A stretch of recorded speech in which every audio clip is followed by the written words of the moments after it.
Greetings, Bermuda. My name is Aaron Hill, and as usual, I'm joined by my brother and good friend, Mr. Ryan Robinson, Perinchief. Ryan, always a pleasure. Always, my brother. Welcome. Thanks to all those in the listening public. And this is the News COVID-19 special series. Welcome back. So, Ryan, the public, we were made aware yesterday that yet another Bermudian has passed away as a result of COVID-19, taking the island's death toll to 7. So as per usual, as we start off all of our shows, we'd like to take this time to express our sincere condolences to the families of all of those Bermudians who have tragically lost their life as a result of the virus. We'd like to extend our best well wishes to those who are still fighting the virus. And again, take this opportunity to thank our essential workers who are on the front lines protecting us all. Ryan, I know that we have a lot to discuss today, and we have a very interesting guest. If you care to tell our viewers who that is? Sure, absolutely. So before we do that, just to recap, last week on Thursday at our last show, we had some very interesting guests. We had Dr. Henry Darling, who is the president of the Bermuda Medical Doctors Association. And we also had Dr. Rhonda James, who's a dentist. And I know, Aaron, we talked a little bit about healthcare, about access to healthcare, and how the government and the doctors were collaborating. We had a pretty interesting discussion, which started to shift a little bit towards the government's response and how businesses, and particularly the medical doctors, are coping. So today we have another special guest who's also a doctor. That's Dr. Kyjuan Brown, who is the owner of North Shore Medical. So we'd like to have him up on screen today, and we'll talk to him and ask him some questions about how the medical sector is doing. We know that Dr. Brown has also been doing some testing up at the government lab facility. And so we'd like to pick his brain and have some conversations with him, hopefully engage with some of our viewers. And then, Aaron, I know we do have a lot to talk about because we've had 2 press conferences since we last did our show. And we're moving into a new phase, we believe, in this current pandemic. And we have to talk about some bigger matters. So we're looking forward to having Dr. Kyjuan Brown. We'll introduce him, and then we'll move on with the rest of the show. Welcome, Dr. Brown. Hey, guys. Welcome. Thank you for having me on your show, and hello, Bermuda. Dr. Brown, as I'm sure you've been tuned into this series, we're taking this opportunity. Bird News has afforded us this platform to discuss the issues surrounding COVID-19, and we're very excited to have you on. I know that the listening public, when we posted earlier that you were on the show, they want to know more about COVID-19, some of the symptoms that are evolving. We learn something new about this virus every single day. So pleasure to have you. We won't keep you long because we know that you got a long line of patients, whether that be online patients or out at your door, but we'll come to talk about that as well. But if you could just tell us a bit about your experience, how has your practice shifted as we've just come out of the shelter in place? Was your practice still open during the shelter in place? Yeah, we've made a lot of changes here at North Shore Medical. We were open through the whole shelter in place period because during this health pandemic, we can't close as a healthcare facility. So we have to, they're on the front lines coming to work. But things have changed tremendously, actually. Of course, we had to downsize our office, which is kind of strange during a healthcare pandemic. But of course, finances dictated that due to the whole economic climate where everyone had to take, or every company and every individual really had to take some hit financially. So we transitioned towards virtual platform that we've been having to work since, for about 2 or 3 years. We've been playing around with, and it just becomes, at this particular point in time, we had to make it a reality. And treating patients through a virtual platform it was new. It's something that we dabbled in, but wasn't something that we did as our mainstay of business for a whole, few months. So it was quite interesting in that regards. So, bearing in mind the fact that, we're out of shelter in place, but we're still technically under a state of emergency. We don't know when these phases, there's no timelines attached to the various phases. Is this something that you see as the future of medicine? Well, I hope so. And around the rest of the world, I'm hearing some of my colleagues in the United States saying that this is going to be the way forward for medicine, as in through the virtual platform. I think it makes sense. A lot of things that we do don't necessarily have to be face-to-face, i.e. I have to physically touch you, but we sometimes need to have a conversation. Sometimes, like we're doing blood test review and medication reconciliation, or just trying to triage a patient so we can figure out, where do we have to send them next? Those types of things I don't really have to physically assess you for. So I hope this is the way forward for medicine because it really makes sense. Patients love it. Instead of waiting in our lobby, they can wait in the comfort of their home or office. Now, Dr. Brown, I thought it was interesting that you said that you already had some of this technology in place prior to the pandemic. Mhm. Do you find that that's something that your business took sort of on its own? Is that something that other medical practices have been doing? How do you think that your practice specifically has responded to this crisis in comparison to, let's say, your counterparts? Well, it was quite easy for us because we're already very tech savvy. As I said, we have a mobile app with our application, with our EMR, electronic medical records. We have an online platform that we've been dealing with. It's just the only reason why we haven't pushed it forward back then is because we were waiting for insurance companies to cover it. Patients at that point in time, if they wanted to take advantage of those services, they had to pay out of pocket. Now, as a result of the pandemic, the insurance companies are covering telemedicine or virtual health visits. So it's become more of a mainstay during this point in time, and we hope that it stays forever. I have another question for you based on what you said earlier. You said that you've had to downsize a little bit, but at the same time, your practice was still functioning throughout this pandemic. Can you break that down a little bit more for us? How has a medical practice had to downsize when you've been running this whole time? Because that sort of ties in, right? Because a lot of businesses are also cutting staff that are still operating at the same time. Can you give us some of your thinking behind that? Yeah, and it's as North Shore Medical is not unique to its own. Many of the practices on the island had to do quite the same, right? Because patients wasn't coming through the doors. We was going to a virtual platform, so you don't need a whole lot of receptionists or medical assistants to triage, med techs to take bloods and those sorts of things. So some of those staff we had to lay off temporarily until things start to return. But yeah, it's just we're going to a virtual platform. Really, all we need is internet, a phone, and a computer and a fax machine. No, absolutely. Because again, your practice is a general practice, so you deal with family medicine and the like. So, I mean, much of the issues is, hey, doc, my head hurts, for instance. Yeah. What are your symptoms and the like? And I think particularly in circumstances where the community is actually anxious about the effects of COVID-19, it is good to know that you have access still to your doctor without having to travel and potentially expose yourself to being within the confines of four walls. Exactly, and most of the patients, if not all of them, that we saw virtually were patients that were been seen for many years. So we kind of get a sense as family clinicians how patients present, and having this virtual visit where we can actually see them, we can gauge their constitution and determine, you really look unwell, even though you're saying you're fine, but this is not what you normally look like. And then we have to take it to a step further. Because we didn't have the advent of actually physically assessing the patient during this time, we followed up with them a lot more regularly. So instead of a week or 2 weeks, normally we followed up in about 3 or 4 days just to make sure that we were spot on in our diagnosis of the patients as a result of our therapeutic intervention, we're actually making progress. So is this a situation where, for instance, all of your patients are going to be transitioned to virtual, or is North Shore Medical still open for business for me to walk through the door if I want an appointment and need, let's say, an urgent appointment? And if you are, what precautions have you taken as a practice? Are we seeing, because I've seen on the web, for instance, some of the United States, some practices, you look like astronauts walking around with all of this big equipment. So can you tell us a bit about that? Yeah, so the first part of the question is that, yes, throughout this period we've been open. We have limited our physical consultations drastically due to the coronavirus and patients' reluctancy to just come out. But as a result of the coronavirus, people still have ongoing medical conditions that they still need to be seen for, like hydrodrain abscesses. I can't do that virtually, right? And when those patients came in, of course, we're fully kitted out with our N95 masks, our face shields, our gowns and gloves, because we don't know who has it and who doesn't. And as the Premier just mentioned, I think the last press conference, we have a great number of patients that were asymptomatic. That means that they didn't actually have symptoms. And those patients are the ones that scare us because they don't present with anything, really. I'm glad that you mentioned that, because that's a good segue into sort of the next phase and questions that we'd like to ask you.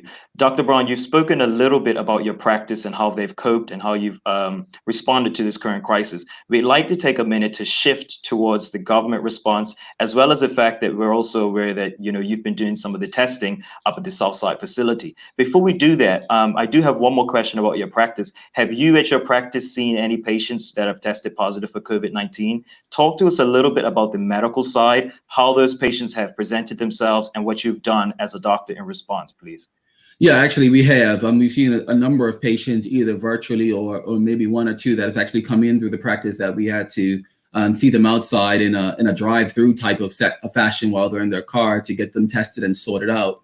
Some of the symptoms that we're seeing is not the classic symptoms, actually. I think my first patient presented with a slight chill, felt like he had a slight hangover, and that was it. Lasted for 1 or 2 days, and that was it. None of them, I would think, out of all of like 5 or 6 or 7 of them, none of them presented with that classic fever that everyone's talking about. You going around, scanning people's head. None of my patients presented like that. I had a patient, a young patient, presented with just a loss of taste and smell, and that was the only presenting symptom. Others with a slight tickle in their throat or slight clearing cough. Nothing, no big hacking cough. No whopping shortness of breath. One of my patients, who unfortunately is in hospital at this time, his only symptom was fatigue and loss of appetite, and he's now in hospital. So. I mean, that's really interesting because it sort of strays away from what we've seen on the media, right? With people choking up and coughing and having breathing problems. So it's very interesting. Before I move on to my next question, I just want you to give you the opportunity for the listening public, because we are live. I want them, if they have any questions specifically for you, they can start rolling those in. But at the same time, talk to us a little bit more about what your advice is for patients and for people out there in the community. Yeah, and back to the symptoms before we move on, just so we can make sure that we're clear and complete. I mean, just my little bit of patients that have tested positive is not everyone, right? And some people will present just like this, and some people will have no symptoms whatsoever. But it's really the plethora of the symptoms that I want people to be really clued into. Everyone's kind of clued into this big cough or shortness of breath and this fever, but I want people to be clued into the other things like loss of smell, loss of taste, slight clearing of the throat, slight fatigue, loss of appetite, even some nausea or diarrhea that's persisting, that's not related to food that you've probably eaten that has gone bad. So those symptoms we also have to be mindful of as well. Okay, well, I think that's a good start for the listening public. If they have any questions, that we can sort of browse and scroll. Tell us a little bit about what you're doing up at Southside facility. Yeah, so I was helping with the government's MDL lab. I can't remember the complete name, but we had a few of us doctors in the community. We're swabbing patients, obtaining samples for our frontline workers. And it went well. It was quite new for me. It was interesting. Swabbing almost 100 and something people a day. As you see from some of the videos, it's not. It shouldn't be painful. It's not comfortable, but it's necessary. And we have to do it not only for the protection of ourselves, but really for our loved ones as frontline workers, right? Because we hate to be that asymptomatic carrier that's going back to their homes and giving it to our moms or other seniors or other vulnerable people. We have a video up of you doing some of the tests. This is one on the governor. We know that you also tested the Minister of National Security. Can you just give us a little bit more detail about what that process is like? What is the testing like? Right. So as you come to the testing center, normally you obtain an appointment online via the online booking portal. So we get all your demographics. Once you enter the facility, our first point is check-in, where the young ladies there will confirm your demographics with your photo ID, ask you some basic questions about, do you have symptoms? We have like a symptoms checklist. And ask you who's your primary care provider and these types of things, so we can make sure that the results go to your physician afterwards. And then you drive on up to us who are going to be taking the swab. I change my gloves, I sanitize, and then I ask you, for permission to swab. We take the swab and then we send it off to the lab, really. Okay, interesting. And how many people, how are you balancing between that and your medical practice? And how many people are you seeing per day? When I was in my medical practice or down at the Southside Center? Both. How are you balancing the two? Yeah. Well, at that point, when we was in the shelter in place, our office had to downsize. So we was working from 8 to 2. And usually from between 2 to 5:30, we was doing more virtuals, usually at home if the doctors wanted to go home and just take the calls or see patients online. So we had some availability after 2 o'clock, and the government needed some help. So we said, let's jump in. A lot of the physicians in the community are aging, so some of them have their own pre-existing conditions that, wouldn't make them best suited for this type of stuff on the front line. Nevertheless, so some of us decided to jump in and give the government some assistance. And so usually from 2 to 7, I think, was the time frame that we was down there, and then Saturdays and Sundays pretty much for the whole day for some days. That's good to hear. Now, Dr. Brown, I don't know if you were aware, but in our last show, we had Dr. Henry Darling was one of the two doctors we had, and he had raised some concerns on behalf of the Bermuda Medical Doctors Association surrounding the collaboration between doctors and government. Now, I see now there are some doctors, as you've mentioned, such as yourself, who are testing up at the government facility. I'm wondering if you can add some input, because, you know, we understand that although Dr. Darling is the president of the association, everybody may still have their own respective views. So tell us, Dr. Brown, how has the government responded to this current crisis, and what has the collaboration been like between doctors in the field and government and the Ministry of Health? I think the government, first of all, has done an amazing job. Our Premier, the Honorable David Burt, excellent leadership, keeping everyone informed. Now, as this is something new for everybody, it hit us kind of quick. You know, the necessary steps of communication and consultation, you know, it just didn't happen, or didn't happen as fast as some of the providers would have liked. So I see it on both sides, right? No fault to the government or to the Department of Health. I think they're doing a great job. But, you know, 2020 is always, I mean, you know, looking backwards is always better to kind of analyze where we're going to go forward and what changes we're going to make to move forward. Communication is key. It could have happened a lot smoother, but it didn't. But nevertheless, I think everything's getting, well, we're getting what we need to get. We're getting tested, we're getting results. Simple. Well, Dr. Brown, I can say this. You're a very popular man. We're live right now, and everybody is saying, tell Dr. Brown I said hello. So I guess many people in the community that you know. One of the questions that did come in, and one of the questions has inspired this question from me, and it is with respect to the testing. We know, for example, that you can test and you can be negative. And so today I can be tested, I'm negative, and then I'm counted, say, under a number of negative tests. What do you think the level of testing? Obviously, we've seen improvement up at the Southside facility. What do you believe, for example, before we lifted the shelter in place, we should have? I've heard some people that it's a pretty interesting perspective of a phase by phase on parish. So you test everybody in a parish, and then you release that parish to the community, as opposed to what we've seen, the shelter in place being lifted, and then people are mixing and mingling. How can we combat that with the level of testing? Right. So you asked me so many questions. I've got to keep that.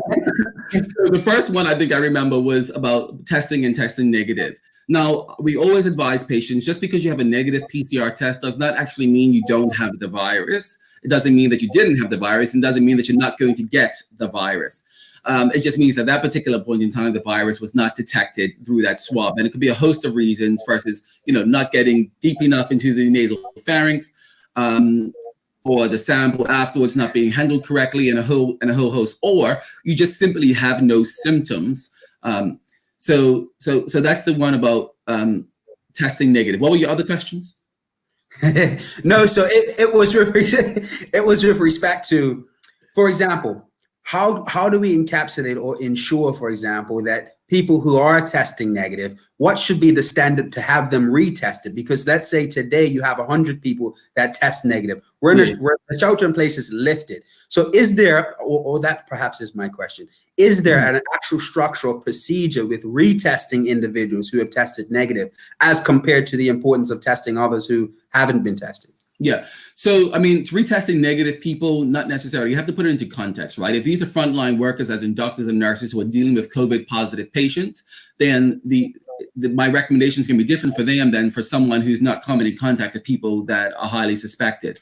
So let's talk about the first instance, the frontline workers. Retest, because they can be asymptomatic carriers at some point in time, and or retest at the point when they develop symptoms. And then we will isolate and quarantine. For the average person who's not a frontline worker, who's not really having any sort of exposure to this, then it's not necessary to retest them in an asymptomatic state unless they manifest symptoms at some point in time. Now, as you know, this is a new virus. We're learning about it every day. So protocols and policies and procedures are always updated. And this is my personal opinion of how I think it should logically play out. No, Okay, absolutely. well, that's good to know. And I mean, it ties into like what Aaron said. We are getting a lot of questions surrounding the testing process. I think Aaron's question was based on something that was asked by Kimberly Zul. We have another question here, and I'm glad you mentioned the essential workers, because Janae Fada asks, once the essential workers have been tested, will they extend this to the general population to get a better feel for the magnitude of the virus on the island? Do you have any insight as to the testing strategy? No, I don't. I mean, I'm not involved in that. That's higher ups. I'm just down there taking swabs and doing my part for the community.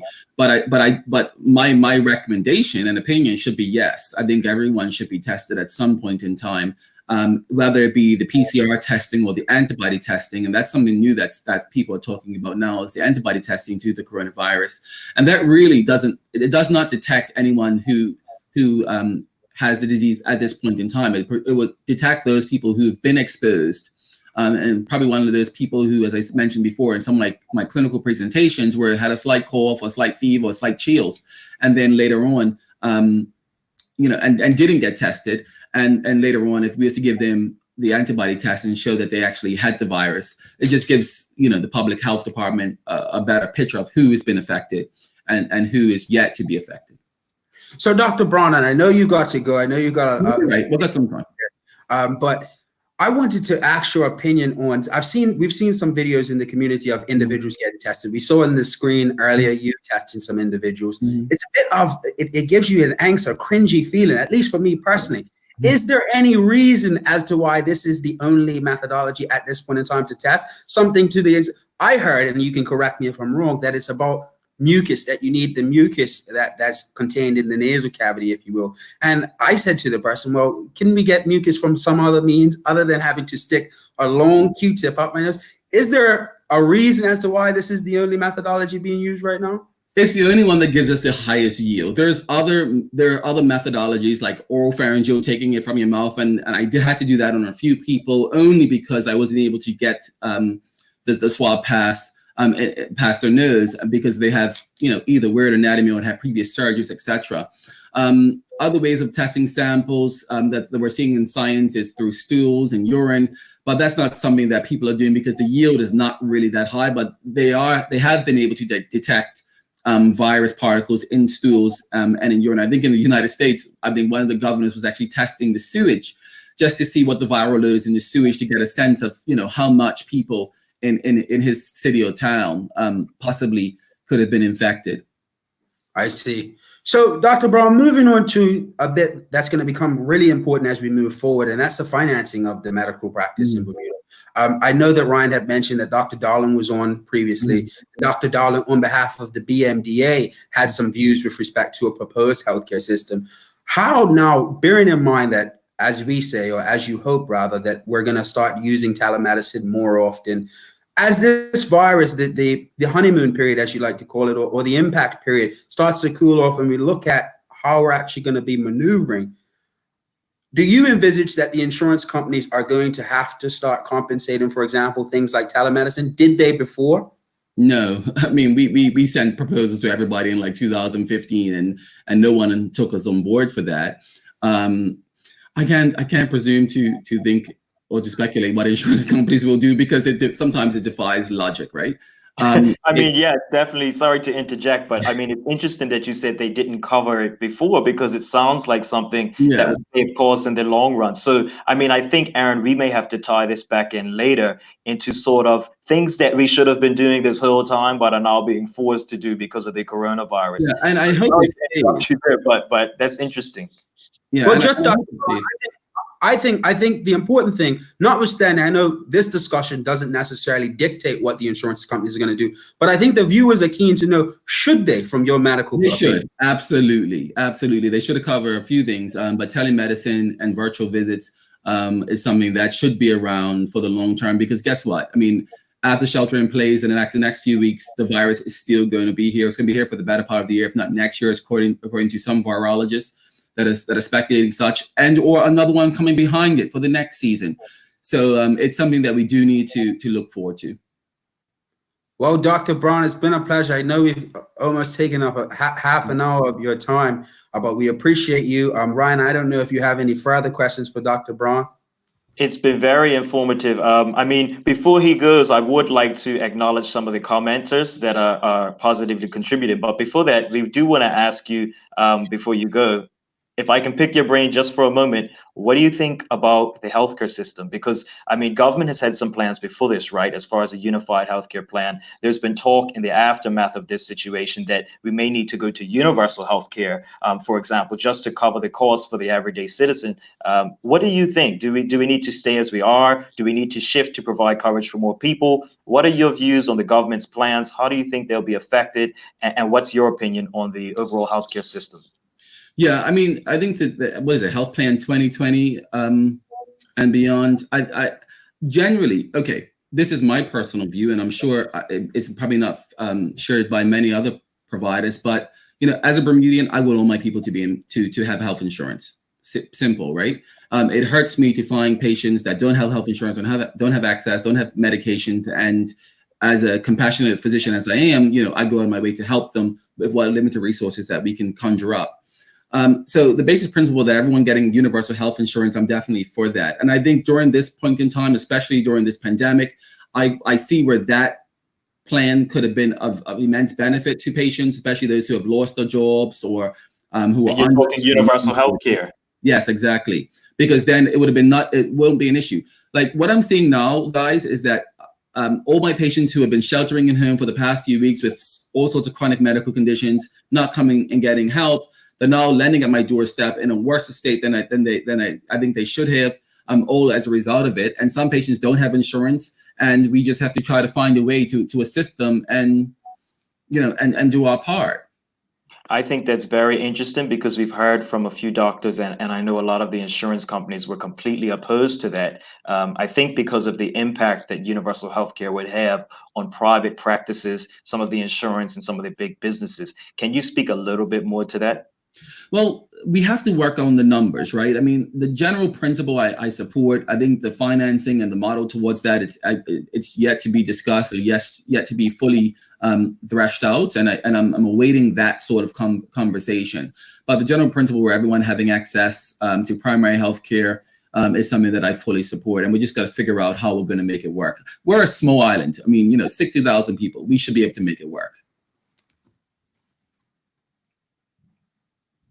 Okay, so thank you very much, Dr. Brown. I think that last piece was quite interesting. It was good to hear some of your views on the government's policy and what they need to be doing going forward. I know that, for example, Premier Bert did say that coming forward, we may have to take some extraordinary measures.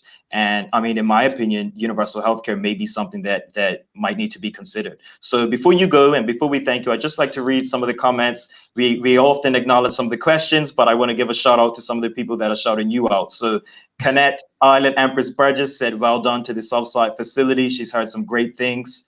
Sherry Lynn Pringle says, Bermuda's future looks so bright with these fine Bermudians. Well, thank you very much, Ms. Pringle. Judith Parsons says, amazing, proud to be Bermudian, very gifted young men.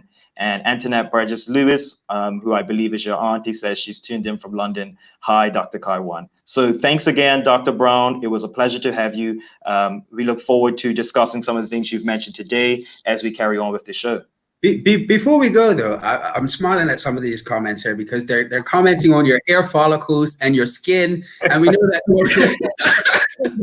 that North Shore Medical it specializes in dermatology. So is that something that also North Shore Medical is going to be transitioning for? I don't want to say telemedicine. Would that be an appropriate term? We do. We actually had a session with the American College of Dermatology just a few weeks ago, where where they're talking to how do we go about doing a hair and scalp exam virtually and these types of things, and what are some of the limitations. But yes, telederm has actually been around for quite some time, and we're game for it. Yes. Okay, well, there you have it, folks. North Shore Medical, Dr. Kyjuan Brown. It's been a pleasure. All right, thank you, guys. So Ryan, that was a really interesting conversation. I didn't think that Dr. Brown would have half an hour during the health crisis to give us. We're grateful to him. Again, that was Dr. Kyjuan Brown of North Shore Medical. That was very informative. Yeah, and it was a bit of a rapid fire conversation, right? There, we didn't take a pause for a minute there, and he hit on some pretty important topics. We got to talk a little bit about the testing process. We talked about some of the symptoms of COVID-19, and then we even talked a little bit of, universal healthcare and government response. So thank you very much again, Dr. Brown. I know that NMAC, the North Shore Medical and Aesthetic Center, has been commenting on Facebook for other persons who have other questions. So we're looking forward to continuing the discussion. But yeah, that was a good conversation. Eron, I think we want to turn, as we normally do, a bit into the general matters. So for the listening public and for those of you who are just joining us, as part of this series, it is a community forum. We aim to educate the public as well as inspire some forward-thinking conversation. So that means having people and guests like Dr. Brown, but it also means talking a little bit about the current conversation, the current pandemic, and how we should be responding moving forward. Now, Aaron Hill has been attending some of the press conferences as of late. We've seen some pretty good questions from you, Aaron. And I think it's time that we start not only talking about the press conferences, but about the government response and some of the questions. So it doesn't make sense for us to go and ask questions if we're not going to discuss them. And so I think the public and some of the feedback that I've gotten from some of our viewing public has been that they'd like us to talk a little bit more about the press conferences. As you know, we ask a question, we get an answer, and there's not much room to push and back and forth and discuss beyond that. So this show and this series provides a perfect forum to do that, and we'd like to engage with you, the members of the public. No, absolutely. So again, this is live. So if anybody has any questions, please send them through. Ryan, if you could keep your eye. So if you see Ryan looking down at his computer, that's what he's doing.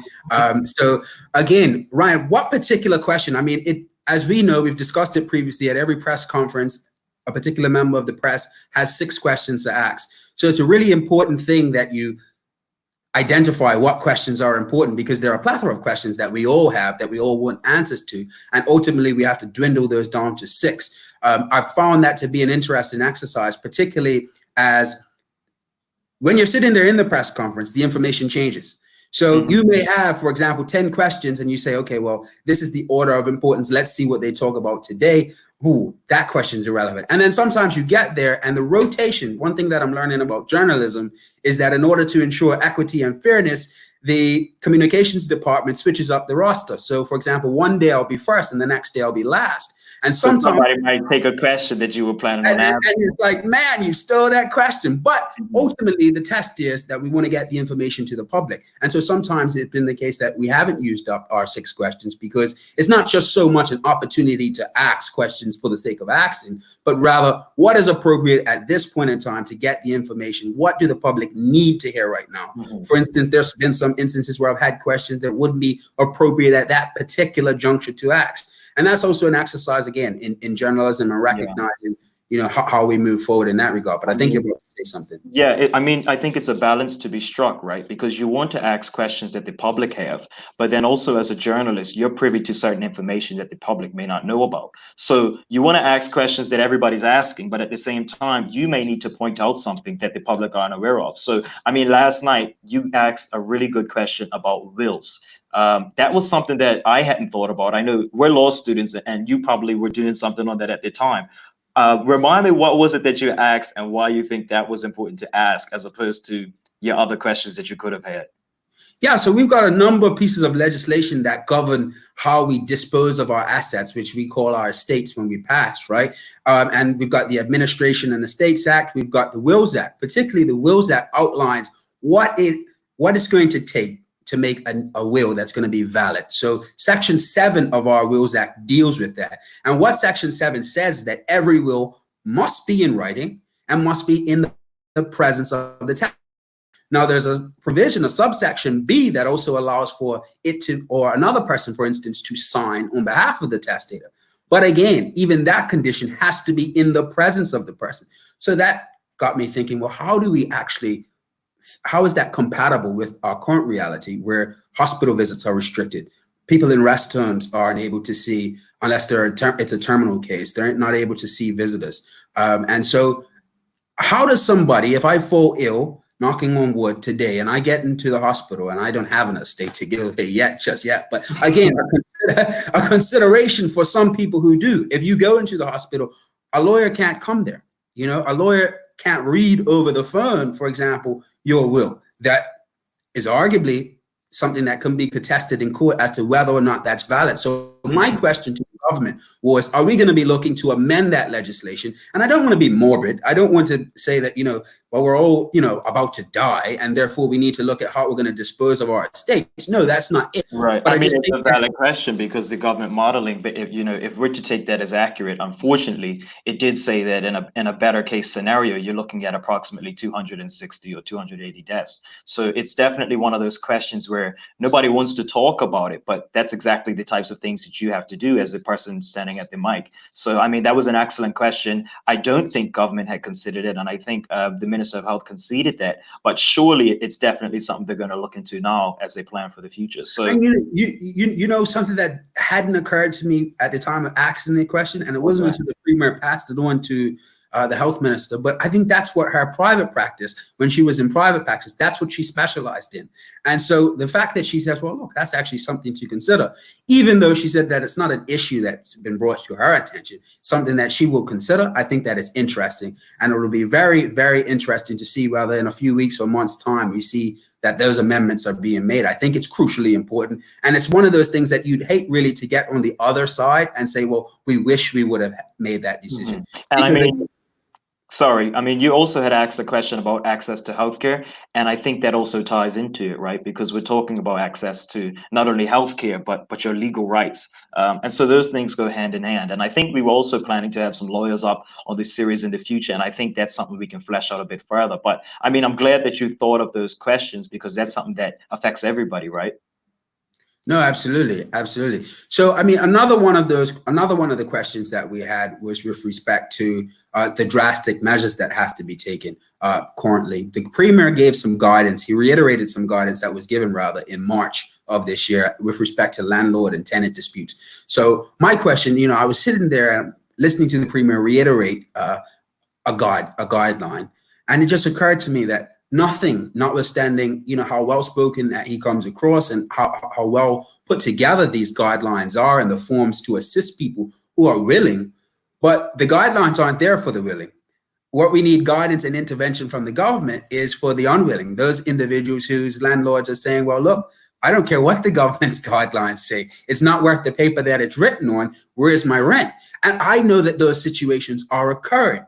And so my question to the government was, are they up? And I think that's where I slipped. And you learn, particularly in law as well as in journalism, more so in journalism, that the questions that you ask are very important with respect to how you premise it. And my question was, is this government opposed to enforcing legislation? And the Premier snapped at that and said, nope, this government is not opposed. But what we did not see is that, hey, look, this government actually will legislate it. And that really was my question, was what is it going to take? How many people are going to be dispossessed from their home in dire economic circumstances to no fault of their own if they're not working and the landlords are not working with them? When will the government step in? I want to nitpick at a little thing that you mentioned because I think it ties into the bigger picture.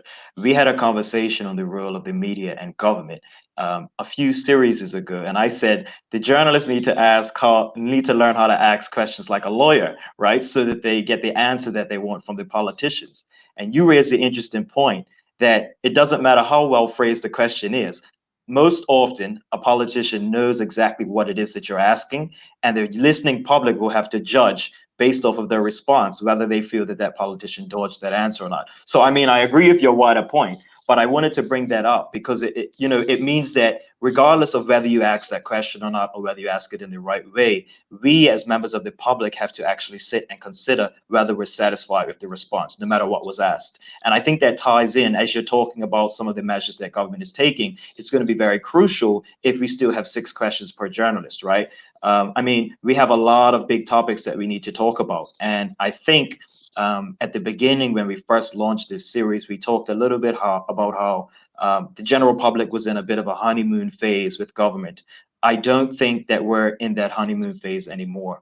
We've ended the shelter in place lockdown this weekend. We've paid over $10 million in benefits out. And the general public now are looking for answers as to how we're going to recover from this and how we're going to get back to normal. No, absolutely, Ryan. And I think it's one of those things where everybody's looking to say, okay, well, where's some certainty? Now, in the midst of a pandemic, you know, it is hard to provide that certainty, but at least from my perspective, it is important to have a position. One of the questions that was asked last evening was when the Premier refers to extraordinary decisions. We heard in preceding press conferences, for example, I posed a question in light of the fact that we've got to recover, particularly our economy, but particularly with respect to tourism, which is a pillar of our economy. We've got to recover. Is this government prepared to consider legalizing the cannabis sooner than it would otherwise have? And the response that I got was, well, some things that were on the front burner before won't necessarily be on the front burner now, which was a bit perplexing, because I would have thought, and many of the community have expressed, that they thought that this would be the ideal time to take such a radical step and such extreme decisions, if you want to call it that, so that we can revive our economy. It's not going to be done by traditional measures. And we'll come to discuss this word about shared sacrifice and who's actually sharing. But again, when I asked that question, it wasn't the response. The response that I got was, we are prepared to do extraordinary measures. Giving people access to their pension fund earlier than they would have otherwise been entitled to is an extraordinary decision. Yes, it's extraordinary, but is it necessary? Is it appropriate at this particular point in time? That's something that we'll discuss. I mean, you're saying we'll discuss it, and I think, you know, we should discuss it now. We're talking of shared sacrifice, and we're talking about extraordinary measures. Now, Aaron, you'll know, but the public may not know, that every summer I run the Future Leaders Program. As part of that curriculum, one of the first things that we do in the Foundations of Service unit is we talk about different types of charity. And as you're speaking, what's coming to mind is the phrase, "You can teach a man to fish, and he can eat for it." You can give a man a fish, right, and he'll eat for a day, or you can teach him how to fish and he'll eat for a lifetime. And I think that's a common thread that I'm connecting with a lot of the discussions we're talking about. When we're talking about things like pay cuts in the private sector, when we're talking about things like unemployment benefits, when we're talking about shared sacrifice. And here's why. You know, the government is paying out millions and millions of dollars as time goes on into unemployment benefits. And that's going right back, as we've discussed, into the hands of, you know, Belco, the electric company, the banks, everybody. And so I think, you know, as we discuss this, we have to see, is government just paying people out in order to have them pay up towards the banks and the financial institutions?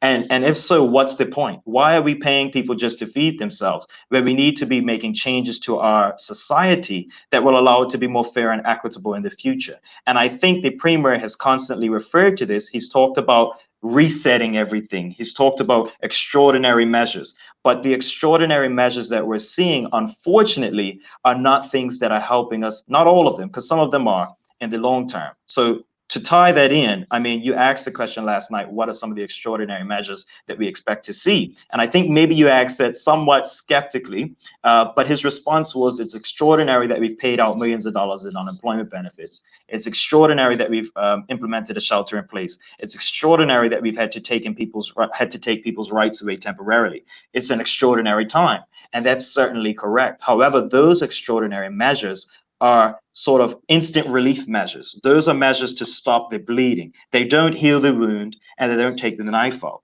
And so my concern is, moving forward, what measures are we actually going to implement that are truly extraordinary? Because to me, I'm grateful for the unemployment benefit, and I think people are, but to me, that's a given. It's a given that if half of your country is out of work, that you're going to fund them so they can feed themselves. But when we say things like we have to take extraordinary measures, I'm sorry, because I'm going on a monologue here, but when we say things and you get up on a platform and you say, we're going to take extraordinary measures, and we're now 1.5 to 2 months in this crisis, the public are saying, well, what's happening there? You know, and so and I am going to interject here, but that's one of those things where, it's one of those things where, you know, it becomes politics. You know, in politics, the progress is always coming. It is always on the way.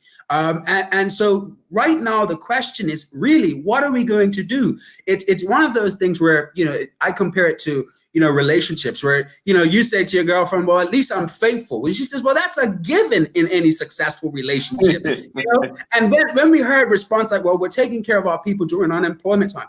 That is expected. We are grateful for it. It is not happening in some other jurisdictions, but we are grateful. That is something that in Bermuda we would expect of a responsible government, of a Labour Party government. Now is an opportunity. I personally feel, I know many members of the public feel, an opportunity to uproot some of the entrenched systematic ways that we've operated in from Bermuda. And what better rationale if you were scared to do it before, if you were hesitant to do it before, or you just wouldn't do it before. Now is the appropriate time to actually sit back and say, as he's interestingly said, all cards are on the table. But when he says it, when the Honorable Premier says it, I just don't get the impression, in the absence of saying, yes, we're going to take this measure, yes, we're going to take this measure, and specifying what those are, it leaves the question, what exactly are we doing? And another issue that I have, particularly, and I know members of the public are concerned about it, is the seeming operating in vacuum of ministers. So we'll have a question on the economy. Are you considering this? And as well, the Minister of Finance is actually discussing it, and he'll let us know. I have faith in him. But realistically, that's contrary to how I thought that these governments worked, which was an actual plan, to say, this is the plan of the party. This is the plan of the government. This is what we intend to do. And hey, Mr. Finance Minister, can you make this work? We can't afford to operate in silos. I mean, if you have a government that has a unified ideology and they have a unified vision, then you can't pass it off to a particular minister. And I won't say that's exactly what the Premier was doing. The way that what I got from it was that, the minister is working hard with a plan, and when we see some fruits of that plan, then we'll discuss it. But at the same time, I take your point that it's the Premier's role to drive that very policy. The Premier doesn't answer to the finance minister. Everything leads up to the top. And so this is an opportunity for the Premier to take the lead on a lot of things that, we're all waiting to see. And I mean, we talked with Dr. Brown earlier, and we talked about certain things, right, that should have been done before, that this pandemic has allowed them to do. So if we take Dr. Brown, who we just spoke with, telemedicine, they were asking for telemedicine to be covered by the insurance company long before this pandemic. But it's only because of this pandemic that they've had the opportunity to do that. And I think that's a prime example of, in certain instances, where we know something should be done and we're waiting for it, and we're waiting for the impetus to do it because either we're hesitant or we're trying to keep everybody happy. And in a situation like this, a once in a lifetime pandemic, you're never going to have a situation where everybody's unhappy. And it's the prime opportunity to actually act on those types of things that you were speaking about. No, absolutely. And I think that many Bermudians feel that this government already had the opportunity, with the large majority that they have in Parliament, to do whatever it is that they deem necessary, to take the extraordinary measures, to make the extraordinary decisions, that this government already had it. And I think that there was a feeling prior to COVID-19 that, well, when is that actually coming? When are the things, you can literally do Parliament is supreme. You can take any action, implement any policy, pass any law to effect the change that we always hear during election time that we need to make. But now it's even more wide open season for us to say, well, look, our economy is in shambles with no foreseeable sight of when it can recover. We're going to have to put some things on the table that previously weren't. And so let's specify some of the things that we were talking about. Yeah. I asked the Premier, for example, a corporation tax. Are we considering that? We know that Bermuda is a place where the wealthy do have their assets. We know that there are businesses who take advantage of our legislation as compared to other jurisdictions that are advantageous. Are we going to capitalize on that? Are we prepared to, when we talk about shared sacrifice, are we taking from the 1,000 people who only have $10, or are we going to take from the 5 people who have $1 million? And that's the question. Who's included in this shared sacrifice? And my view, and I think that you'll agree with me, is that the shared sacrifice, really, when we're talking about shared sacrifice, even under a previous government, it was a restricted view that we were talking about. And it seems to me that we're talking about the same pool of individuals when we look at shared sacrifice here. So when are we going to be looking to the top and saying, you've got to contribute? I'm going to pause you right there, right? Because I think we need to address this matter before it develops further. Whenever we see this government or this country at a point where finances are low, the first thing everybody points to is the civil service. And I just want to understand why. I mean, we've heard complaints that the civil service is overbloated, right? But when you really look at the concept of shared sacrifice, you have fairness and you have equality. So, if you're taking a dollar from everybody, that's fair or equal only if everybody has the exact amount of money. But if I have $100 and you have $5, you can't take every $1 from everybody. That's no longer fair. It may be equal, but is it equitable? And so when we're talking about shared sacrifice, yes, maybe there are too many civil servants in government at this present time, but what are you really achieving by laying them off or cutting their wages when the average civil servant is just your everyday Bermudian who has a family to feed, who has to pay the same Balco bills, who has to pay the same mortgage as everybody else? When you have over 10,000, for example, international businesses that are here specifically for the purposes of avoiding tax. And I'm not saying that we need to tax all of them. I'm not saying that we need to come for them and that, they're just one big money tree. But what I am saying is that we have to really analyze the situation and have a look and see where the balance is going to be struck. Because to me, historically speaking, whether that was under this government or the previous government, shared sacrifice really just means the poor people who work for government and can't get a job elsewhere, and all these people, you're going to have to bite the bullet. You're going to have to take a furlough day. You're going to have to take a day off so we can save a couple $1 million, right? When really you have people around here that are making billions. How much have they contributed? Now, I want to strike the right balance here, right? Because we've seen since the outbreak of this pandemic, a lot of big companies that have made some very great contributions. We've seen Legal in General, who's donated laptops to school students. We've seen some of the foundations and charities who've set up funds in the third sector. My issue, Aaron, is that it's always the same companies, even in their end. I want to know how the international businesses are feeling when they talk about shared sacrifice, because we see the same Renaissance Re, Conyers, the Foundation, Legal in General, it's Bacardi. It's the same companies that are contributing. And I know some contribute privately, but for the most part, are those companies an accurate reflection of the average international business in Bermuda? I think not. I think that the majority of them are riding on the coattails of a lot of these companies that are making contributions and putting the work in and making concerted efforts to hire Bermudians. And a lot of people are just getting a free ride. Some people would say that's a bit radical or drastic. What do you think? No, I was just gonna say, don't stop. The people. No, but I agree with you, Ryan. I agree with you. I mean, now is the time, as I say, to take these radical measures, to make these drastic changes. As you say, because I'm saying to tax the wealthy, because I'm saying to tax the corporations, does not mean that they are bad people because they've been good business individuals. No, that's not it. It's really a collective identity. And I think that's one of the issues that we have in this community, is that my problems aren't your problems. Your problems aren't my problems. And so we've seen, and that's typical in any capitalistic society, so we've got to really, the government have to look at, what is our identity? What message are we sending to the people? Because again, if we have a collective identity and you're a lucrative businessman who's making 500 times that of the average civil servant, and I say to you, well, I've got to increase your taxes this year for the foreseeable future. If you see us as one, if you see Bermuda as a together, one entity, then it's not an attack on you anymore. When you don't see us as a collective, when we don't share that collective identity, then it's an attack. It's a perceived loss of privilege. It is a breach of contract. It is a breach of constitutional rights, as opposed to how do we get through this? Because again, I think that when some of these companies are looking at how do we get through this, when they say we, they don't mean the island. They mean our shareholders. Exactly. And so I'm glad you mentioned that, right? I mean, and for those of you who are listening in the public, we're looking forward to your feedback. I see right now it's just a big church session we're preaching, so we'll continue on. But if you do have questions, feel free to jump in.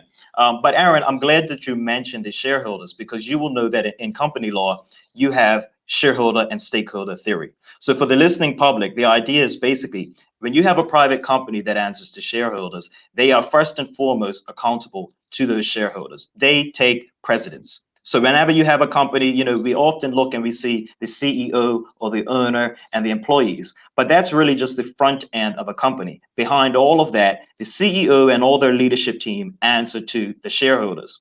Now, that means that every company, before you even talk about government and things like the Chamber of Commerce and their unions and organizations, every company automatically has a certain amount of people behind them who are fighting tooth and nail for their interests and their interests only.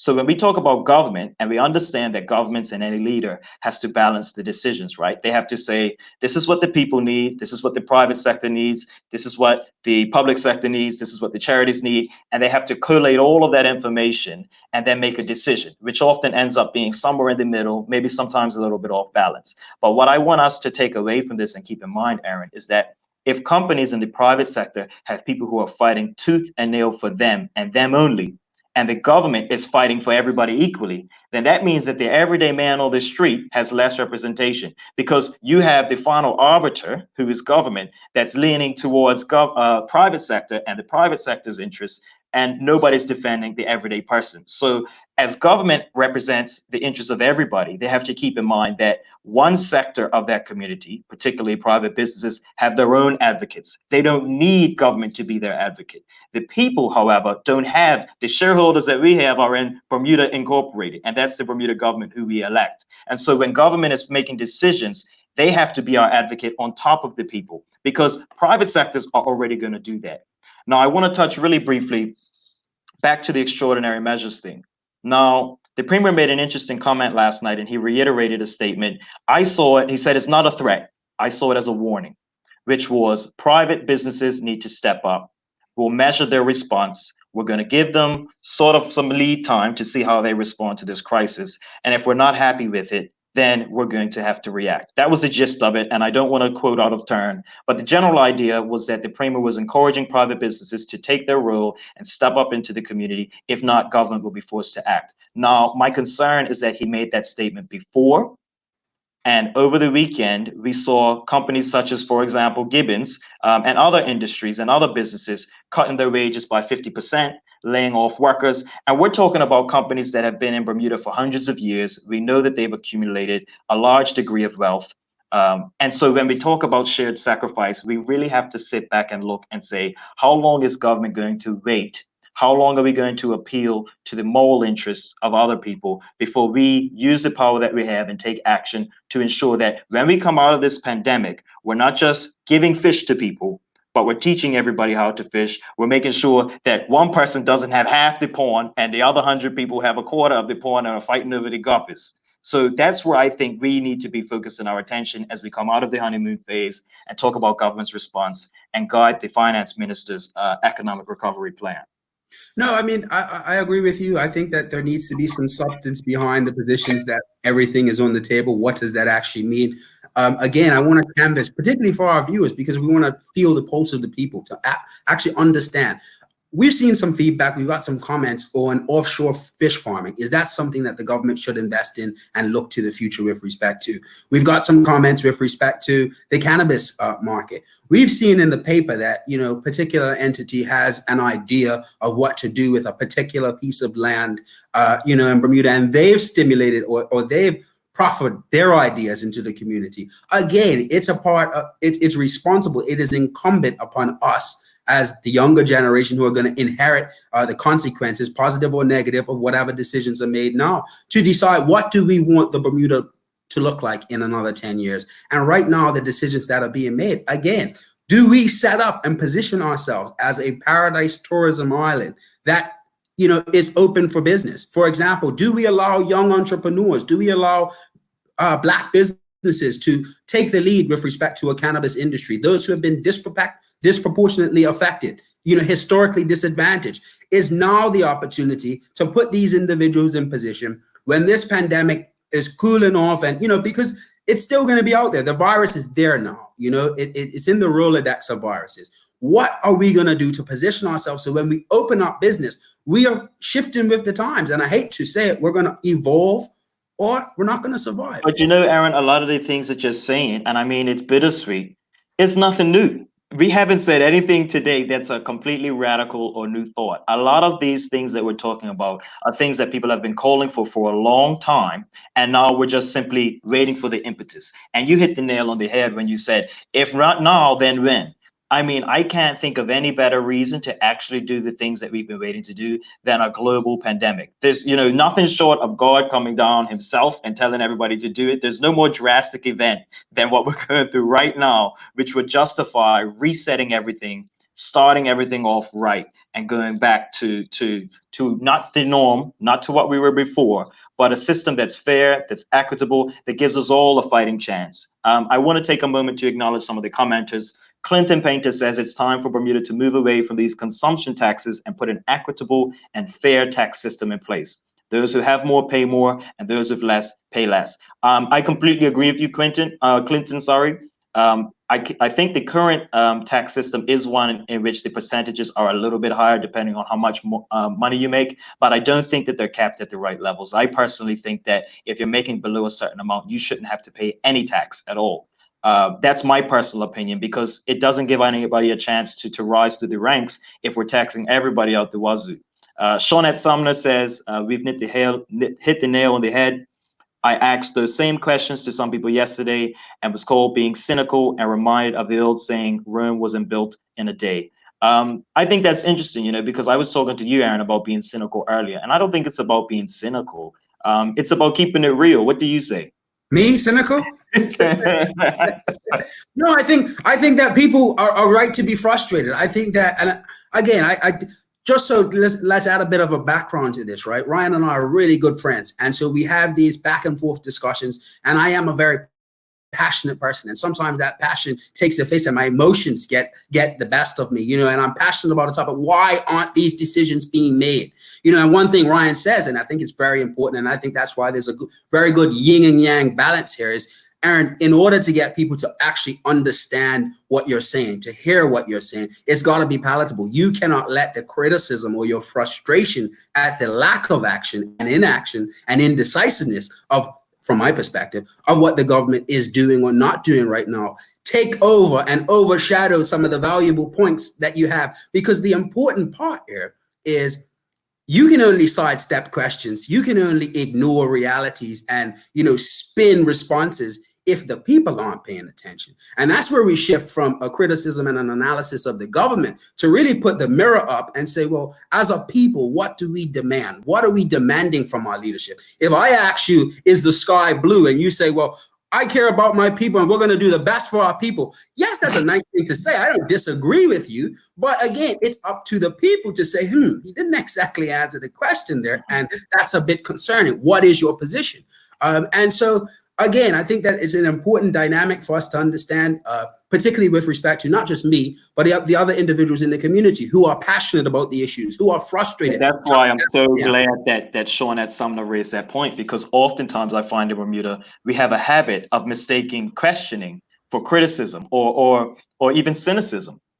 I can ask a valid question, and it may not be friendly, but it's not supposed to be friendly. When you're a journalist and you're going up against, you know, the government members and ministers, you're not supposed to just be asking the nice questions, because you have to recognize you have an opportunity that 99% of the population do not have. And so when you're up there and you're talking on the mic, you're speaking for everybody. And so sometimes you do have to pick their brains and you do have to ask them. You know, the questions that we're asking today to Dr. Brown and that you're asking me should not be easier questions or should not be harder questions than the ones that the journalists are asking our government members. We have to keep that same energy that we have on the show when people go and talk to our government members and ministers, because they are the decision makers. And then the public, like you're saying, have to keep that same energy when we aren't happy with the response. So, I mean, Crystal Lynn says that we need an economic stimulus plan to get the working class people at least to the middle class level. I don't even know if we have a middle class in Bermuda anymore, Crystal Lynn, because the people that own houses and things like that can't afford to pay their mortgages. She also mentioned maybe we can empower 1,000 families to take a different path, starting with financial education. I completely agree. I think financial literacy is very important. That's something that particularly I know the generation before me perhaps didn't get the opportunity to have. A lot of people in the younger generation, I don't know if you find this, Aaron, are a lot more financially literate nowadays, but we just don't have any money to save from the beginning. That's the problem that I think we have. I mean, I put my money in a bank account, particularly in Bermuda. I mean, I go back and forth between Bermuda and the UK.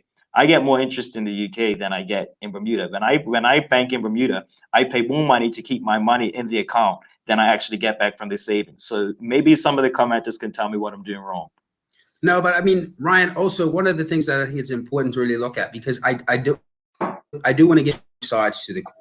right? You know, I don't want to disadvantage or seem that we're oblivious to the other side of the argument. And for example, we mentioned a company who reduced their staff's wages. I think that company's position, for instance, was, well, we've been paying full wage for a 6-week period, and now we can no longer afford to do that, or it would be not financially viable for us to do that. So we're going to cut it in an effort to keep everybody on board. So wearing another pair of glasses, not my glasses, but somebody else's. So show me the balance sheet. Well, again, and that is an interesting question where you're looking at saying, okay, well, show me the balance sheet, and you get into privity of okay. No. Let's pick it apart though. To what extent I'm trying to prove to you with a private company's rights, because we may be putting our foot in our mouth here, and this again is just so that people understand we're not oblivious. I don't subscribe to the views that I'm about to proffer, but again, it is something that is a valuable consideration. To what extent does a government interfere with private individuals' business? Because we can say it here and now because we want to be revolutionaries and we want to redistribute wealth. But what happens when you're the proprietor of that business? And that's fine, but listen to this, right? I mean, I take your point, but I think it's a bit of a red herring. I didn't say that government should make companies give up their rights and reveal their balance sheets. You know, I'm not talking about interfering in private businesses to that extent as it relates to the point you just raised about cutting wages. I'm saying if you want to prove that you're a responsible employer, right? If you want to prove that, you know, you're trying to take a shared sacrifice like the rest of us, you got to give us a little bit more than just saying this is what we have to do. We've done the numbers behind the scenes. So don't get me wrong. I'm not advocating that government go and completely meddle and destroy private industries. That's just the way that our economy works. We have to allow them to have the freedom to make their own decisions, because if not, you know, there's always a risk that government is going to take some drastic action that businesses can't predict. And that's not good for our economy either. What I am saying is that from a corporate social responsibility standpoint, a company, particularly private companies, where you don't exactly know what they have behind the books. If I'm cutting staff wages and my justification is that we can't afford to keep you, and this is what we're going to do, but you have and you know that, you know, for example, those are businesses which have established shareholders that are prominent members in our community. I think that the onus has to be a little bit higher than just taking their word for it, particularly when we're talking about people being able to feed themselves.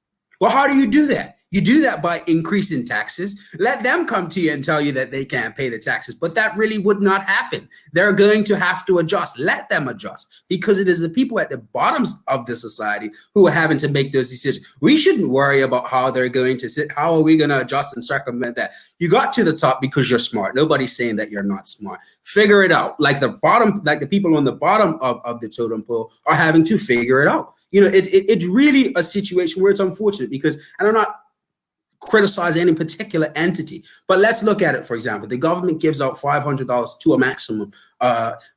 Let's say your employer says you're not laid off, but again, we're going to pay you half the hours. If your half hours is really just below that unemployment benefit, what do? Do you tell the employer, well, lay me off so I can go get the unemployment benefit, and that's only for 12 weeks? Or do you continue to be employed, therefore making you ineligible for the unemployment benefit? And then we get right back to this big circle that we have here of, how do I pay my rent? Well, there's the government guideline. And you're not talking in theory, you know, because I mean, just this weekend, I actually had a friend hit me up and say, look, can I talk to you about something? I said, what's up? They said, you know, my nana works at such and such place. It's not a place we've mentioned before, because this is happening. And it's important to recognize that this is happening all across the island, all across the world. But with respect to the government benefits point you raised, somebody hit me up and said, you know, my nana actually got her wages cut. She's been working here for multiple decades, and they cut her wages. There was no consultation. What should she do? And I didn't have an answer. You know, how do you advise somebody who's worked all of their life at a particular place and now have had their hours cut to the point where they can't afford to feed themselves, advising them on a decision as to whether they're going to now leave their job, force themselves to get laid off so that they can go apply for the government benefits? It's a very tough decision to make. And that's what I'm getting at here, because you're talking about sort of how do the people on the street react.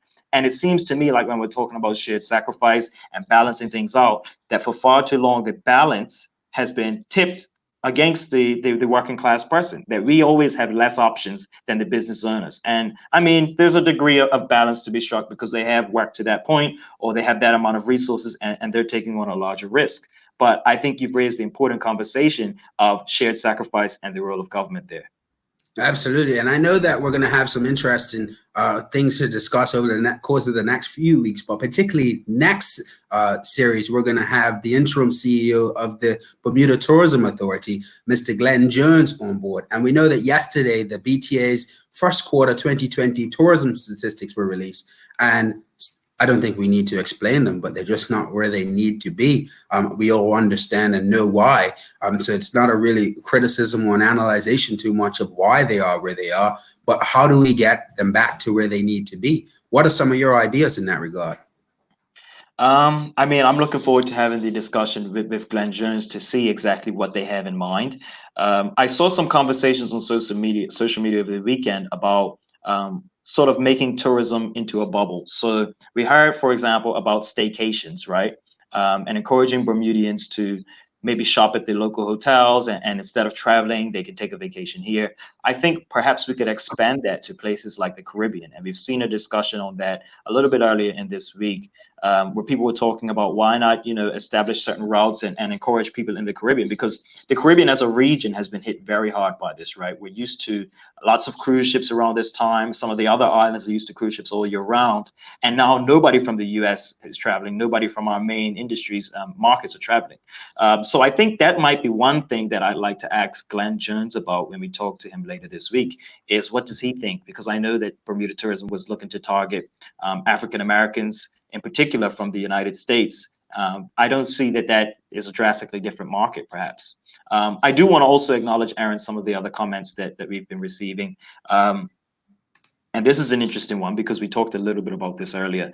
Takesha Iona Rogers suggests that government should assist from the other end by implementing legislation to cut utility and mortgage costs. You asked a question about debt relief last night. But this is expanding it a bit to talk about utilities and mortgages. What are your thoughts on that? On utilities and mortgage payments? Or implementing legislation to force some of the larger companies to cut their bills or provide relief in those areas? Well, if it was me, it would have been done by now. That's a simple reality. We're not going to wait to see what a capitalist is going to do. They have an agenda. They actually have a lawful duty to their shareholders. They're not going to do something contrary to that duty unless legislation is put into place to guide them. So the guidelines are not going to guide anybody unless they're binding. They're going to look at those guidelines and say, thank you very much. We appreciate that. Hey, everybody, we'll give you a 3-month deferment on your debt that we know that you're going to not be able to pay next month. But guess what? It is going to come a time where it's September 1 and we're calling in that debt. And potentially with interest. Well, I think that's the whole point of the deferral program, is they're saying that if you were up to date, if you were in good standing, they call it, then we'll defer the payment. But for instance, let's look at a mortgage, for example. If you defer the payment, I still got to get that money in 3 months. You can defer it for a year.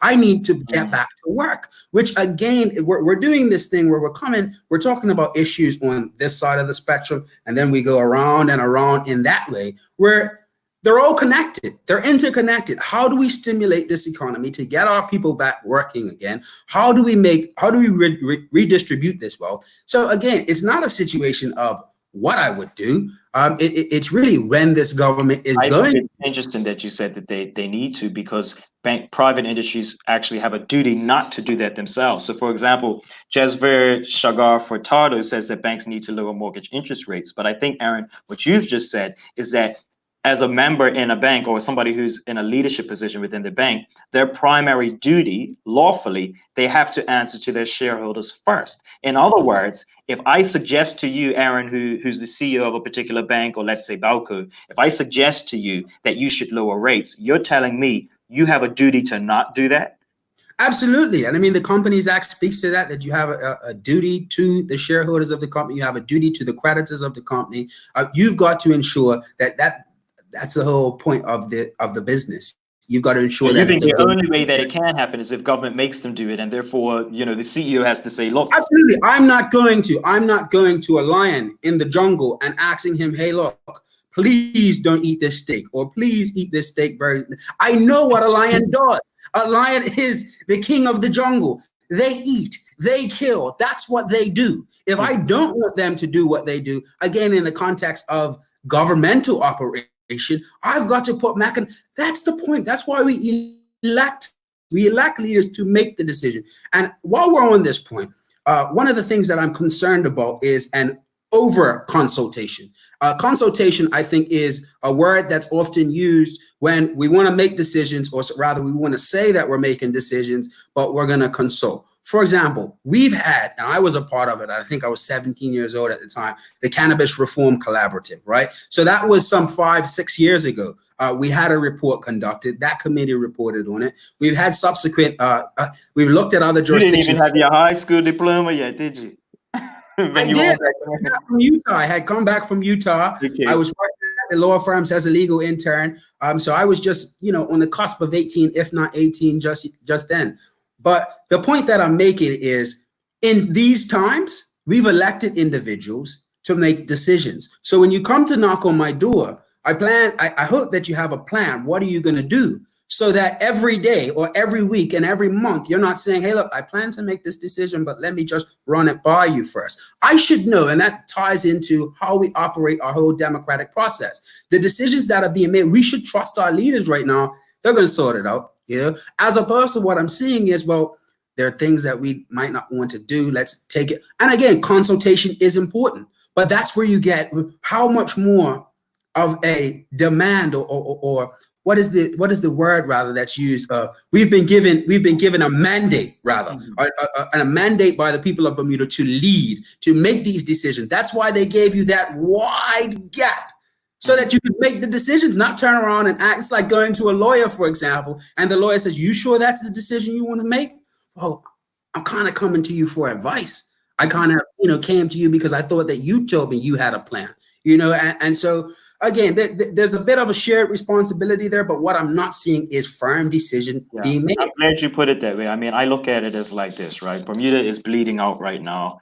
The unemployment benefits are a Band-Aid, and it's a light Band-Aid because a lot of people are getting these benefits and still can't pay their bills. So it's really a Band-Aid where the blood is coming through. So the Band-Aid is nice, and it's staying off some of the decisions that need to be made. However, at some point, we're going to have to start healing the wound. And when that comes, then we'll start to see progress. But in the meantime, we're just going to continue to bleed. And so what I think you're asking for, Eron, is that we have to be a little bit more robust and a little bit more stringent and a little bit more aggressive in some of the questions that we're asking, as well as some of the requests that we're making from private industries who ultimately do not answer to the people, but answer to their shareholders. For example, Ryan, there was a question with respect to, and this question started based on a statement the Premier made about we're going to enforce or create legislation to do away with the need to consult the governor. That was a statement. And I think many people took that and say, well, yeah, that's good. That's a good step. Where's that legislation? We haven't seen it, where's that same energy when it comes to other policy matters? Well, no, I don't willing to make that decision. I don't want that energy because that energy was a statement made and we haven't seen actually anything done. And when the question was posed, it was, well, the governor hasn't interfered. I've seen no reason at this point in time, for that wasn't the premise of the decision that the government had interfered.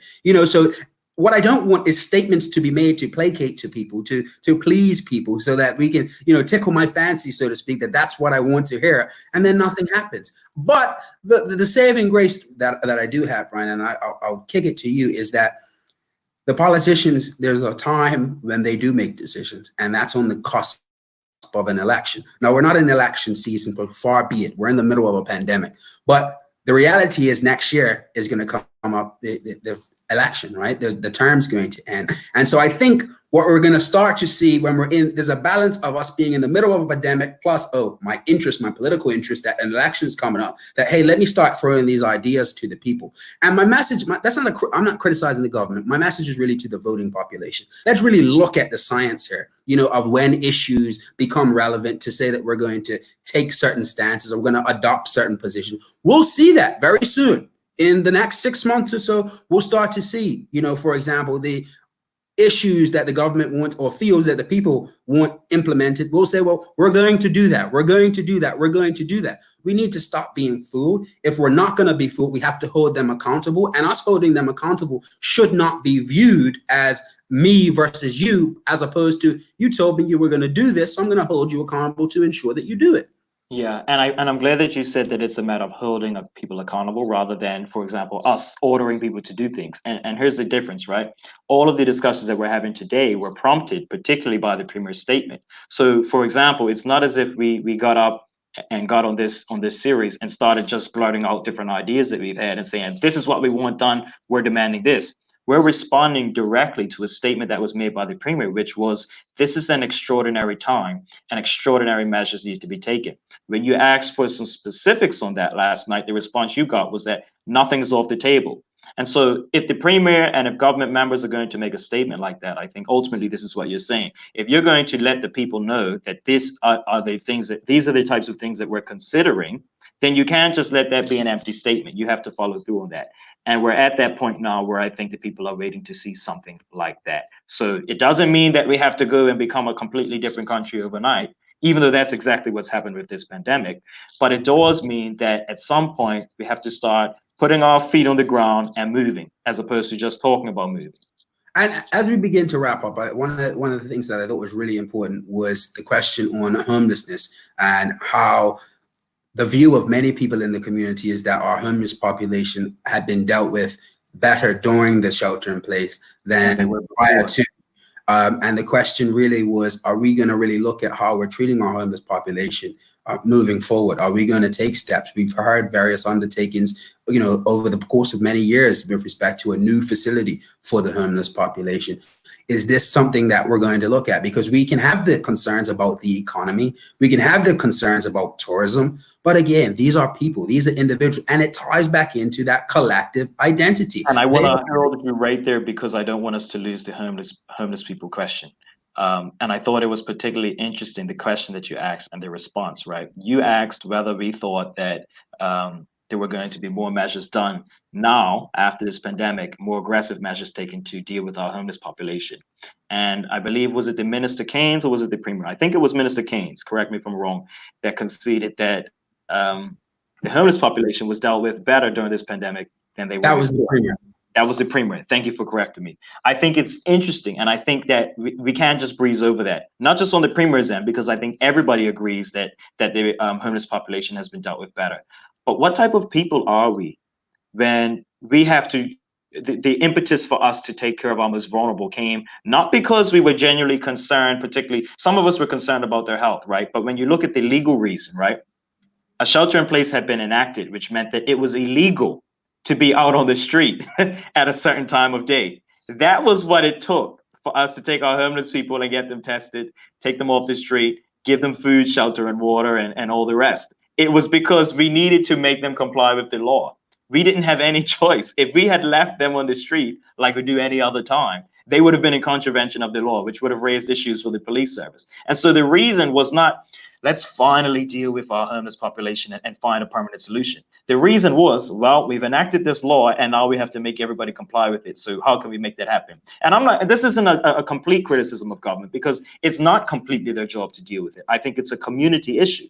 But I think we as an entire community have to take a moment here and look at the mirror and say, this is what it took, really? Like it took a state of emergency where it was illegal to be on the street to get people off the street when we would otherwise leave them there. I mean, come on.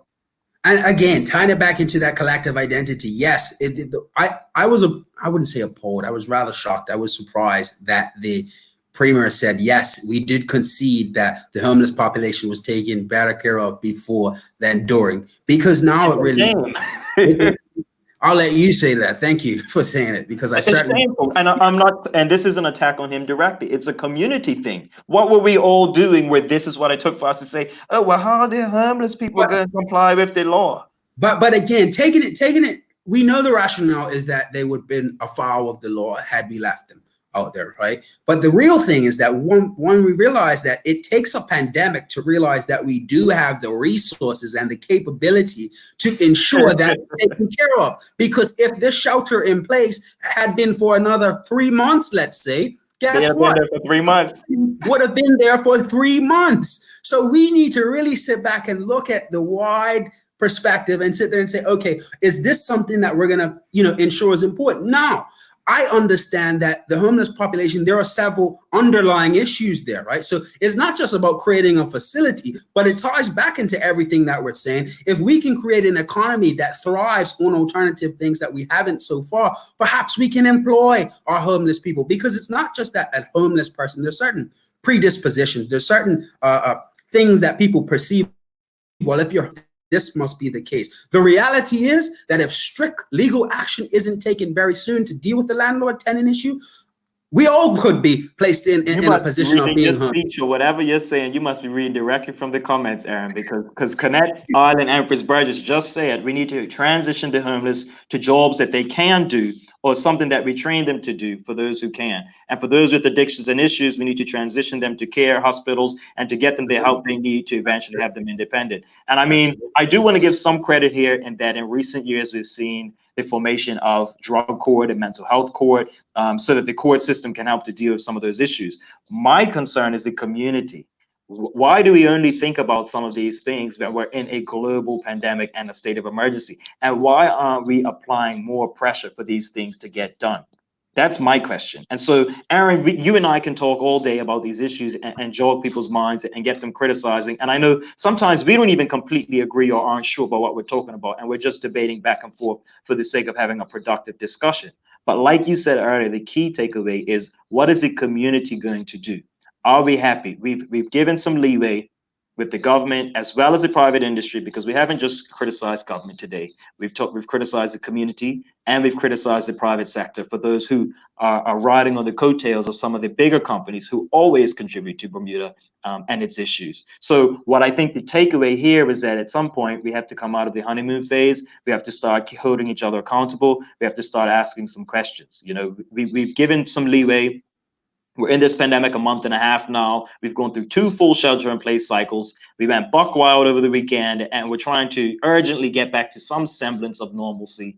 But moving forward, we do know that some things should not go back to normal, and it's our job as the members of the public to ensure that that's what happens or doesn't happen. No, absolutely. And I mean, that word normal is something that's going to come to be evaluated. It's going to come to be defined. What does that mean? We speak about this new normal. We speak about whether or not we're going to return to the old normal, things as we know it. And I think that's the very point that we're making, is that we have an opportunity now to not return to the way things were. We have an opportunity to chart a new path. Again, we can determine what our future looks like. And it's really just one of those things where I would hate, you know, as an individual who does support the Progressive Labour Party, let me put those cards on the table, right? I would hate for us to lose this opportunity. We've been given, I think we've had it from the outset, from the 17th or 18th of July, 2017, right? Where we were elected into government with a mandate, with an overwhelming and resounding mandate. And I thought that that was an opportunity then to start making some of these radical changes. But again, I would hate for us now in the middle of a pandemic where we're faced with, you know, what decisions are you going to make? I would hate for us to lose that opportunity twice, if you will. First of all, from having the legislative power to do it, and then 2, the mood of the people and what they're willing to actually entertain. I mean, I'm glad that you mentioned that, because at the very beginning of this pandemic, when everybody was scrambling home and trying to rush back to their families, I know I was in the UK, for example, and I booked a ticket and came home within a matter of a week. I left some of my things out there. What it made me think about is, in times like these, we really consider what's important. What are our priorities, particularly when you have a shortage of resources, when you're facing life and death situations? It's really a time for us to sit back and we question, and we take a moment and we say, what really matters to us? What are our priorities? Even as we face, some of us facing death, right? What are the things that I wish I would have done sooner? What are the things that I really want to do right now that I could have done earlier? And it took this moment to prompt me to do it. And so as we consider these conversations, and we're coming up on the hour-and-a-half mark, and as we begin to wrap up, that's our message for the public today. You know, we can be supportive of government and their overwhelmingly quick response to this pandemic, in paying out benefits, in taking care of the homeless, and doing the aggressive testing and bringing people like Dr. Karika Weldon and other young Bermudians back home. We can applaud those things and still criticize areas where we think they may be falling short. There's no black and white of you're either for or against. We're all in this together. We've seen this weekend, over the last press conference, the leader of the opposition, Craig Kennedy, sitting side by side with Premier David Burt, demonstrating that this is an opportunity to collaborate. You know, we can criticize, we can talk, we can support. Well, I think you muted yourself. No, you want to say something there? No, absolutely. And I mean, it's one of those things where you're looking at, I hear you, and maybe that's your perception of it, that it was a show of collaboration. But immediately after the opposition leader stopped speaking, the premier conceded to the country. It's hard for us to trust each other. Now, that may be a fact. That may be the truth. I don't think that anybody's expecting that there will be absolute unqualified trust. But what we can't do is, give and take away in the same breath. We can't say that we want to collaborate. And then as soon as the man stops speaking, say, well, I don't trust him, but we're trying to work together here. And again, you have to question, what show of collaboration is it just to have somebody sitting next to you? What value does that add to the listening population? Because what actually did the opposition leader say that we didn't already know that we need to get through this? I would say it's a step, but it's a half step that needs to be followed through upon, right? So really, it's a matter of we have to wait and see on that part. So the initial step has been taken. We've seen the government and the opposition in a moment of a symbol of faith, right, in a token of collaboration, have come together and sat at the table to say, look, we may criticize each other and we may go back and forth, but we do recognize that we are all in this together. So it may not be exactly what everybody was looking for, but it is a small step in recognizing that we may very well not be on the same team. But when it comes to this pandemic, we have to at least compromise and do some things together and recognize that we're all in it together. So I take your point, but I think the overall point we're trying to leave today as well is that although we are all in this together, we can be supportive and criticize at the same time, because indeed, I criticize you all the time. And I still support you and vice versa. So it's demonstrating that we can disagree. We can be on completely different teams and still recognize and give credit where it's due and hold each other accountable. And I think that's where the public have to come in, and that's what's key. So at the next press conference, when you're there asking questions and people are getting frustrated with you, we have to recognize that it's not for you to attack, and it's not because you're out for blood. It's because these checks and balances are the way that our society is supposed to work. And if the public are not asking the right questions, and if we're not having the right discussions, then we're selling ourselves short and we're doing everybody a disservice. Absolutely. Thank you, Ryan. I think we've had a productive discussion. We're reaching the hour-and-a-half mark. We want to thank all of our listening audience. We have on Thursday, as I mentioned, the interim CEO of the Bermuda Tourism Authority, Mr. Glenn Jones, is going to come and provide some perspective, analyzing what has been a drastic reduction in our tourism statistics for the first quarter of 2020. And he'll give us, hopefully, some perspective and insight as to how we intend to rebound and recover. But I think that we've had a productive discussion today. Thank you again. As always, we want to take this time to thank Burn News again for this opportunity and this platform to share and communicate with you, the listening public. But Ryan, I think that's appropriate juncture for us to wrap up, and we'll see each other again on Thursday. So thank you very much to the listening public. It's been great. I think we've had a fiery conversation today. We just want to reiterate that ultimately we do this for you, the public. We want you to question. We want you to support where needed, give credit where it's due. But we also want us to start having those discussions and conversations that need to be had. So thank you for joining us today. Thanks again to Burn News. Thanks to our essential workers. Again, as Eron said at the beginning of this show, we'd like to send our condolences to the families of those who've lost loved ones to this pandemic. And we're rooting for you, those who are positive, confirmed, and recovering. We wish you all the best. Thank you for joining us today, and we'll see you on Thursday. Thank you.